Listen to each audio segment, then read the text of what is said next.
અચાનક ખેડા પ્રાંત ઓફિસની મુલાકાતે પહોંચ્યા। ખેડા તાલુકા સેવા સદન ખાતે રાજ્યના મુખ્યમંત્રીએ સરપ્રાઇઝ વિઝિટ કરી છે। ઓચિંતી મુલાકાતથી પોલીસ અને જિલ્લા વહીવટી તંત્ર ખેડા ખાતે દોડી આવ્યું હતું। આ સરપ્રાઇઝ વિઝિટમાં બંધ બારણે બેઠક પણ કરાઈ હોવાનું જાણવા મળી રહ્યું છે। જો કે કયા મુદ્દાને લઈને આ બેઠક કરાઈ તે જાણવા નથી મળ્યું। રાજ્યના મુખ્યમંત્રી ભૂપેન્દ્ર પટેલ શુક્રવારે આણંદ જિલ્લાના સારસા ખાતે સરકારી કાર્યક્રમમાં હાજરી આપી હતી।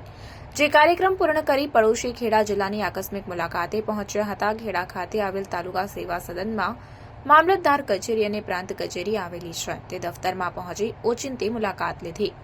મુલાકાતના પગલે જિલ્લા કલેક્ટર અમિત પ્રકાશ યાદવ અને જિલ્લા પોલીસ વડા રાજેશ ગઢિયા સહિતના અધિકારીઓ નડિયાદથી ખેડા તાબડતોબ આવી પહોંચ્યા હતા। પ્રાર્થના સંદેશ ન્યૂઝની તમામ લેટેસ્ટ અપડેટ્સ માટે ચેનલને હમણાં જ લાઇક, શેર અને સબસ્ક્રાઇબ કરો।